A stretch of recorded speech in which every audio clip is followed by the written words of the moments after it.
પહેલો પ્રશ્ન છે, રિઝર્વ બેંક ઓફ ઇન્ડિયા દ્વારા નીચેનામાંથી કઈ કમિટીની રેકમેન્ડેશન પ્રમાણે ફ્લેક્સિબલ ઇન્ફ્લેશન ટાર્ગેટિંગ રિઝિમને અપનાવવામાં આવ્યું છે?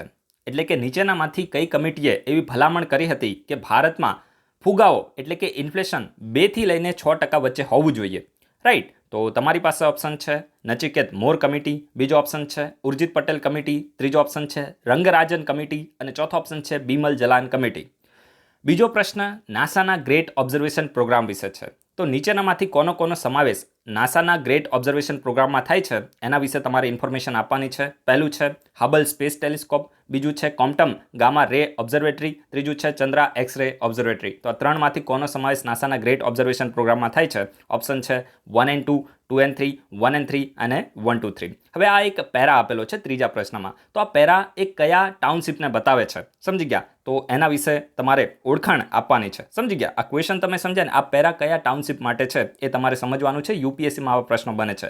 તો પહેલી લાઈન લખી છે it was a suburban township near Vijayanagar, એટલે કે તે વિજયનગરની નજીક એક સબ અર્બન ટાઉનશીપ હતું. It was founded by Krishnadevaraya who named it after his mother, એટલે કે આ જે ટાઉનશીપ હતું સબ અર્બન ટાઉનશીપ, તો એને કૃષ્ણદેવરાય દ્વારા ફાઉન્ડ કરવામાં આવ્યું હતું, સ્થાપવામાં આવ્યું હતું અને કૃષ્ણદેવરાયે આ ટાઉનશીપનું નામ એના મમ્મીના નામ ઉપર રાખ્યું હતું. તો આ કયા ટાઉનશીપની વાત થાય છે? ઘણા બધા લોકો અહીંયા ભૂલ કરવાના છે, તો જોઈએ કેટલા લોકો સાચો આન્સર આપી શકે છે. તો તમારી પાસે પહેલો ઓપ્શન છે હમ્પી, બીજો છે તાલીકોટા, ત્રીજો ઓપ્શન છે પેનુકોંડા અને ચોથો ઓપ્શન છે નગાલાપુરમ. અને હું નગાલાપુરમ પ્રોનાઉન્સ કરું છું. તો આ ચારમાંથી કયા ટાઉનશીપની વાત થાય છે એના વિશે રિવિઝન કરો. મોસ્ટ ઇમ્પોર્ટન્ટ પ્રશ્નો છે. હવે આજનો જે પહેલો આર્ટિકલ છે તો એ દહલા ડેમ વિશે છે. તો જો દહલા ડેમ અત્યારે ન્યૂઝમાં છે ને, તો ન્યૂઝમાં તો એટલા માટે છે કે આ દહલા ડેમ છે એના ઉપર તાલિબાન દ્વારા કંટ્રોલ કરી લેવામાં આવે છે દહલા ડેમ ઉપર. તો ભાઈ આપણી માટે અહીંયા ઇમ્પોર્ટન્ટ શું છે, હવે કઈ રીતે કંટ્રોલ કરવામાં આવે, બધું આપણી માટે ઇમ્પોર્ટન્ટ નથી. જસ્ટ એટલું તમે યાદ રાખો કે દહલા ડેમ છે તો કયા દેશમાં છે? અફઘાનિસ્તાનમાં. બસ આટલું તમારે યાદ રાખવાનું છે. તાલિબાન દ્વારા કંટ્રોલ કરી લેવામાં આવે છે. અને અફઘાનિસ્તાનની કઈ પ્રોવિન્સમાં છે? તો કાંદાર પ્રોવિન્સમાં છે. કઈ પ્રોવિન્સમાં? તો કાંદાર પ્રોવિન્સમાં છે. તો ફેક્ટ તમને ખબર પડી ને? તો દહલા ડેમને બીજા કયા નામથી ઓળખવામાં આવે છે? તો આનું નામ થોડું કોમ્પ્લિકેટેડ છે. અરગાનદાબ. હું આને અરગાનદાબ પ્રોનાઉન્સ કરું છું. તો અરગાનદાબ ડેમ પણ આને કહેવામાં આવે છે. અને અરગાનદાબ શા માટે કહેવામાં આવે છે? કારણ કે અરગાનદાબ રિવર ઉપર છે. સમજી ગયા? અને આ જે દહલા ડેમ છે ને, તો એ અફઘાનિસ્તાનનો સેકન્ડ લાર્જેસ્ટ ડેમ છે. સેકન્ડ લાર્જેસ્ટ ડેમ છે. અને ક્યારે આને બિલ્ડ કરવામાં આવ્યો હતો? તો આને કન્સ્ટ્રક્ટ કરવામાં આવ્યો હતો 1952માં. 1952માં આને બનાવવામાં આવ્યો હતો. સમજી ગયા? 1952 1952માં આ જે ડેમ છે તો એને કન્સ્ટ્રક્ટ કરવામાં આવ્યો હતો. તો ફેક્ટ તમને ખબર પડી ગઈ ને? એના પછી જો શાહતુત ડેમ પણ ન્યૂઝમાં હતો. અને શાહતુત ડેમ વિશે મારા ખ્યાલથી જીપીએસસી 1-2 અથવા તો એસટીઆઈમાં પ્રશ્ન પણ આવ્યો હતો. શાહતુત ડેમ કયા દેશમાં છે? તો એ છે મેઇનલી અફઘાનિસ્તાનમાં. પછી સલમા ડેમ, તો એ પણ અફઘાનિસ્તાનમાં છે. અને આ શાહતુત અને સલમા બંને ડેમ છે તો એને કન્સ્ટ્રક્ટ કરવામાં કોને સપોર્ટ કરે છે? તો ઇન્ડિયા દ્વારા સપોર્ટ કરવામાં આવે છે. તો આ બધું રિવિઝન કરતું રહેવાનું, રાઈટ?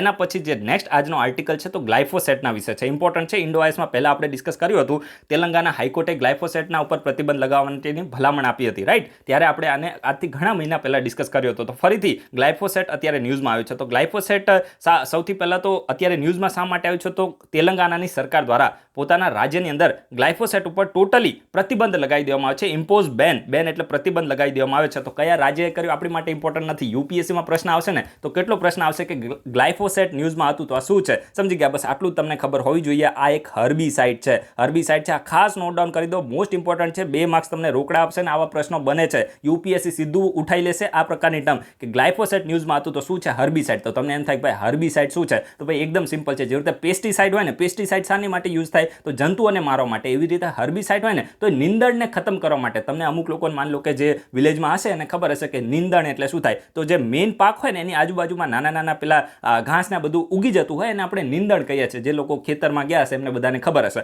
તો નીંદણને ખતમ કરવા માટે આ હર્બીસાઇડનો યુઝ કરવામાં આવે છે. અને એને વનસ્પતિ નાશક જેને આપણે ગુજરાતીમાં કહી શકીએ. તો હવે તમને ખબર પડી ને? તો મેઇનલી ગ્લાયફોસેટ શું છે? તો એક હર્બીસાઇડ છે જે અનનેસેસરી જે મેઇન ક્રોપ હોય ને, મેઇન પાક હોય એની આજુબાજુમાં અનનેસેસરી જે વીડ હોય, વીડ એટલે કે નીંદણ, તો એને ખતમ કરવા માટે આ એક હર્બીસાઇડ છે. અને મેઇનલી આ છે ને કાર્સિયોજેનિક છે. કાર્સિયોજેનિક એટલે તમે સમજો ને એનાથી ભવિષ્યમાં કેન્સરનો ખતરો છે. સમજી ગયા? એટલા માટે તેલંગાણાની સરકાર દ્વારા આને બેન કરી દેવામાં આવ્યું છે. કારણ કે તેલંગાણાની અંદર જે કોટનનો પાક થાય છે તો ત્યાં આનો ખૂબ જ વધારે એવી માત્રામાં યુઝ કરવામાં આવતો હતો ને એના હિસાબથી ભવિષ્યમાં કેન્સર થવાની સંભાવના હતી. અને જે કિડની છે તો એનો પણ રોગ થવાની સંભાવના હતી. અને વર્લ્ડ હેલ્થ ઓર્ગેનાઇઝેશને આને કેટેગરી 2 એમાં ક્લાસિફાય કર્યું છે. કેટેગરી 2 એટલે તમે સમજો ને કે મેઇનલી પ્રોબેબલી કાર્સિયોજેનિક ઇન હ્યુમન, એટલે કે હ્યુમનમાં ભવિષ્યમાં કેન્સર પણ થઈ શકે છે આ ગ્લાયફોસેટના યુઝના હિસાબથી, અને એટલા જ માટે આ ન્યૂઝમાં આવ્યું છે અને તેલંગાનાની સરકારે એના ઉપર પ્રતિબંધ લગાવી દીધો છે. અને ભૂતકાળની અંદર તમે જુઓ તો બીજા રાજ્યો જેવી રીતે કેરલા છે તો એને પણ આના ઉપર પ્રતિબંધ લગાવેલો છે. અને ટી પ્લાન્ટેશનમાં આને પરમિટ કરવામાં આવે છે. તો એટલું બધું વધારે ઘૂસીને કંઈ કરવાની જરૂર નથી યાર, ફાલતુ છે. જસ્ટ એટલું તમે યાદ રાખો ને કે ભાઈ મેઇનલી તમે જોશો તો ખાસ કરીને આ જે ગ્લાયફોસેટ છે તો એક હર્બિસાઇડ છે, આટલું તમને ખબર હોવી જોઈએ. બાકી કંઈ કામનું નથી, બાકી કશું જ કામનું નથી, તો તમે એને ઇગ્નોર કરી શકો છો, રાઈટ. હવે આજનો જે નેક્સ્ટ આર્ટિકલ છે ને તો બદ્રીનાથ ધામ વિશે છે. બદ્રીનાથ ધામ, રાઈટ, ખાસ કરીને ભગવાન વિષ્ણુ છે તો એની માટે બદ્રીનાથ ખૂબ જ ફેમસ છે. ઉત્તરાખંડના ચમોલી ડિસ્ટ્રિક્ટમાં છે. કયા ડિસ્ટ્રિક્ટમાં? ચમોલી ડિસ્ટ્રિક્ટમાં છે. અને અલકનંદા રિવરના કિનારે બદ્રીનાથ આવેલું છે. આ બધા ઇમ્પોર્ટન્ટ ફેક્ટ છે ભાઈ, તમને ખબર હોવી જોઈએ, રાઈટ. તો હવે થોડી વધારે ઇન્ફોર્મેશન લઈએ તો અત્યારે ન્યૂઝમાં કેમ આવ્યું છે તો ભાઈ બદ્રીનાથ ધામ છે ને તો ખાસ કરીને એને એક સ્માર્ટ સિટી જેવું હિલ સ્ટેશન જેવું એને બનાવવું છે. ને એટલા માટે મેઇનલી જે બદ્રીનાથ ધામનું જે ચેરિટેબલ ટ્રસ્ટ છે અને ભારતની oil and gas company PSU, જેવી રીતે ઇન્ડિયન ઓઇલ છે, પછી HPCL છે, BPCL છે, ને આ બધી જે કંપનીઝ છે તો એના દ્વારા જે બદ્રીનાથ ચેરિટેબલ ટ્રસ્ટ છે એની વચ્ચે MOU કરવામાં આવે છે. તો MOU શાની માટે કરવામાં આવે છે તો મેઇનલી જે બદ્રીનાથ ધામ છે તો આને એક સ્પિરિચ્યુઅલ સ્માર્ટ હિલ ટાઉન આને બનાવવું છે. ને એટલા જ માટે મેઇનલી MOU કરવામાં આવે છે. તો હવે શું થશે કે ભાઈ આ કંપનીઝ છે ને oil and gas company ONGC ને HPCL ને BPCL ને ગેલ ને તો આ બધા હવે ફંડિંગ આપશે. ફંડિંગ શાની માટે તો ભાઈ આ સિટીને સ્માર્ટ હિલ ટાઉન તરીકે ડેવલપ કરવા માટે ફંડિંગ આપશે. અને લગભગ પહેલા ફેઝમાં તમે જોશો તો 99.60 કરોડ રૂપિયા જેટલું ફંડિંગ આપશે. તો ભાઈ આ બધું આપણી માટે ફાલતુ છે અને તમારે કંઈ યાદ રાખવાની જરૂર નથી. અને મેઇનલી તમે જોશો તો અહીંયા ઇન્ફ્રાસ્ટ્રક્ચર પ્રોજેક્ટ છે તો એને શરૂ કરવામાં આવશે, સમજી ગયા. રસ્તાઓ સારા કરવામાં આવશે, પછી ડેમ બનાવવામાં આવશે ને બ્રિજ બનાવવામાં આવશે ને તો બધાને ખબર પડે, ધર્મશાળાઓ બનાવવામાં આવશે. તો ભાઈ સિમ્પલ વસ્તુ છે, એ તમારે યાદ ના કરવાની હોય. તો બદ્રીનાથની આપણે વાત કરીએ. So Badrinath is a holy town and nagar panchayat in Chamoli district in the state of Uttarakhand, એટલે કે ઉત્તરાખંડના ચમોલી ડિસ્ટ્રિક્ટમાં આવેલું એક પવિત્ર ધામ આને માનવામાં આવે છે, પવિત્ર શહેર આને માનવામાં આવે છે. It is one of the first site in the India's Chardham pilgrimage. હવે જો જે ચારધામની યાત્રા થાય ને તો એ ભારતમાં મેઇન ચાર ધામ કયા છે તો તમે ઉપર જોશો ને તો બદ્રીનાથ છે, રાઈટ. તો બદ્રીનાથ ઉત્તરાખંડમાં છે. પછી આપણે ગુજરાતમાં તમે જોશો તો ગુજરાતમાં દ્વારકા છે. પછી સાઉથમાં તમે જુઓ તો તમિલનાડુમાં રામેશ્વરમ છે. અને ઈસ્ટમાં તમે જાઓ, સમજી ગયા, ઈસ્ટમાં તમે જોશો તો ઓડિશામાં જગન્નાથપુરી છે. તો આ તમને ખબર પડી. જો ઉપર નોર્થમાં ઉત્તરાખંડમાં બદ્રીનાથ, પછી વેસ્ટમાં તમે જુઓ તો ગુજરાતમાં દ્વારકા, પછી સાઉથમાં તમે જુઓ તો તેલંગાના ક્યાં, તમિલનાડુની અંદર રામેશ્વરમ, અને ઈસ્ટમાં તમે જુઓ તો ઓડિશામાં જગન્નાથપુરી. તો આ ચાર ધામ કહેવામાં આવે છે, સમજી ગયા. અને એક એવી જ રીતે મિની ચારધામ પણ છે તો એ પણ તમને ખબર હોવી જોઈએ. યમનોત્રી, ગંગોત્રી, કેદારનાથ ને બદ્રીનાથ, તો એ પણ મિની ચારધામ છે, ઉત્તરાખંડમાં આવે છે, રાઈટ. તો આ પણ ફેક્ટ તમે યાદ રાખી શકો છો. અને it is one of the four sites in the India's Chardham pilgrimage and gets a name from the Badrinath temple. એટલે કે આ જે ટાઉન છે આનું નામ બદ્રીનાથ ટેમ્પલ ત્યાં જોવા મળે છે એના ઉપર રાખવામાં આવ્યું છે. અને the Badrinath temple is Hindu temple dedicated two Vishnu, ભગવાન વિષ્ણુને ડેડિકેટેડ આ ટેમ્પલ છે. And situated along the bank of Alaknanda river, અને અલકનંદા નદીના કિનારે આ ટેમ્પલ આવેલું છે. તો આ ફેક્ટ તમે યાદ રાખી શકો છો. એના પછી જે નેક્સ્ટ આર્ટિકલ છે તો ટ્રિપ્સ વિશે છે. ખૂબ જ સારો એવો આર્ટિકલ છે. અને કહેવાય ને કે જે યુએસએના પ્રેસિડન્ટ છે એને સારી એવી થોડી હ્યુમેનિટી બતાવી છે. અને તમે જોશો કે ખાસ કરીને COVID-19 વેક્સિન છે તો એની માટેનો જે પણ ઇન્ટેલેક્ચ્યુઅલ પ્રોપર્ટી રાઇટ છે તો એને વેવ કરવા માટે, એને જતો કરવા માટે યુએસએ પણ હવે સપોર્ટ કર્યો છે. એટલે આ પૂરો આર્ટિકલ શું કહેવા માંગે છે ને થોડી હું તમને માહોલ બનાવીને ઇન્ફોર્મેશન આપું. તો જો અત્યારે સમગ્ર વિશ્વભરની અંદર COVID-19 પેન્ડેમિક ચાલી રહ્યો છે અને ખાસ કરીને ઇન્ડિયા જેવા દેશની અંદર સેકન્ડ ફેઝ આવી છે, ખૂબ જ ઘાતક છે, સમજી ગયા. અને આ પરિસ્થિતિની અંદર જો લોકોને બચાવવા હોય તો મેઇન એક જ આપણી પાસે ઓપ્શન છે. તે એ ઓપ્શન કયો છે કે ભાઈ વેક્સિનેશનને ખૂબ જ ઝડપથી કરો. પણ વેક્સિનેશનમાં કેવું છે કે ભાઈ લિમિટેડ કંપની પાસે જ એના પ્રોડક્શનની ઇન્ટેલેક્ચ્યુઅલ પ્રોપર્ટી રાઇટ છે, કે ભાઈ લિમિટેડ જે કંપની એને ડેવલપ કરી હોય ને અથવા તો એની માટે એ બંને કંપની વચ્ચે એગ્રીમેન્ટ થયો. જેવી રીતે જે એસ્ટ્રાઝેનેકા છે ને તો એના દ્વારા કોવિશિલ્ડને ડેવલપ કરવામાં આવી, પણ એને મેન્યુફેક્ચર કરવા વચ્ચે MOU કોની વચ્ચે સાઇન થયો હતો તો સીરમ ઇન્સ્ટિટ્યૂટ છે ભારતનું, તો એ બંને વચ્ચે એગ્રીમેન્ટ થયો. તો સીરમ ઇન્સ્ટિટ્યૂટ એને પ્રોડ્યુસ કરી શકે છે, સમજી ગયા, પણ લિમિટેડ માત્રામાં થાય છે. અને એના હિસાબથી વેક્સિનેશન એટલી ઝડપથી થઈ રહ્યું નથી. અને ભારત જેવા બીજા જે ડેવલપિંગ કન્ટ્રીઝ છે તો બધા વેક્સિનથી બાકાત રહી રહ્યા છે, સમજી ગયા. તો આ પરિસ્થિતિની અંદર સમગ્ર વિશ્વભરની અંદર તમામ લોકોને વેક્સિન મળે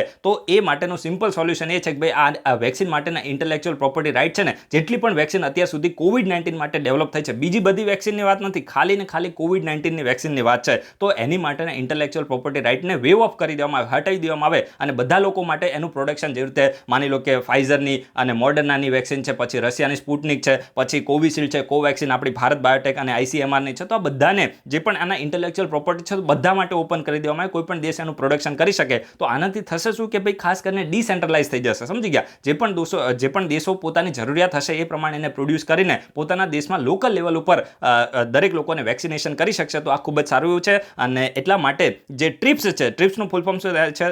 ટ્રિપ્સનું ફૂલ ફોર્મ છે trade related intellectual property rights. તો એને વેવ અપ કરવા માટે ઇન્ડિયા, પછી યુએસ છે, એના સિવાય ખાસ કરીને બીજા પણ જે પણ લાઇક માઇન્ડેડ કન્ટ્રીઝ છે, તો બધા એક સાથે મળીને આવે અને યુરોપિયન યુનિયનની કન્ટ્રી પણ એક સાથે મળીને આવે. તો આ પ્રકારની અત્યારે ડિમાન્ડ વિશ્વભરની અંદર થઈ રહી છે અને યુએસએ આની માટે સપોર્ટ કરે છે કે ભાઈ અમે વર્લ્ડ ટ્રેડ ઓર્ગેનાઇઝેશનની અંદર ટ્રિપ્સ છે તો એના રિલેટેડ જે trade related intellectual property right કોવિડ-19 વેક્સિન માટે છે તો એને વેવ અપ કરવા માટે અમે સપોર્ટ કરીશું. The agreement on trade related aspect of the intellectual property right is an international legal agreement. આ શું છે? ટ્રિપ્સ છે તો એક પ્રકારે ઇન્ટરનેશનલ લીગલ એગ્રીમેન્ટ છે. કોની વચ્ચે? તો વર્લ્ડ ટ્રેડ ઓર્ગેનાઇઝેશનની મેમ્બર કન્ટ્રી વચ્ચે એક લીગલ કાયદેસરનો એગ્રીમેન્ટ છે, કાયદેસરનો કરાર છે. And it establish minimum standard. ખાસ કરીને વર્લ્ડ ટ્રેડ ઓર્ગેનાઇઝેશનની મેમ્બર કન્ટ્રીઝ વચ્ચે જે ઇન્ટેલેક્ચ્યુઅલ પ્રોપર્ટીઝ રાઇટ છે તો એના પ્રોટેક્શન માટે મિનિમમ સ્ટાન્ડર્ડને એસ્ટાબ્લિશ કરે છે. તો ભાઈ આ તો કોવિડ-19 વેક્સિન છે. માની લો કે કોઈ વ્યક્તિ બીજી કંઈ ઇનોવેશન લાવે તો ભાઈ એની માટે એને ઇન્ટેલેક્ચ્યુઅલ પ્રોપર્ટી રાઇટ મળે તો પછી એવું ના હોય કે ભાઈ બીજું કંઈ ઇનોવેશન કરે તો એ પણ બીજા બધા માટે ઓપન થાય. બધા માટે ના હોય. અત્યારે કોવિડ-19નો સમય ચાલી રહ્યો છે તો લોકોને બચાવવા માટે આ પ્રકારના સ્ટેપ લેવામાં આવી રહ્યા છે. ખૂબ જ સારા એવા સ્ટેપ આને આપણે કહી શકીએ.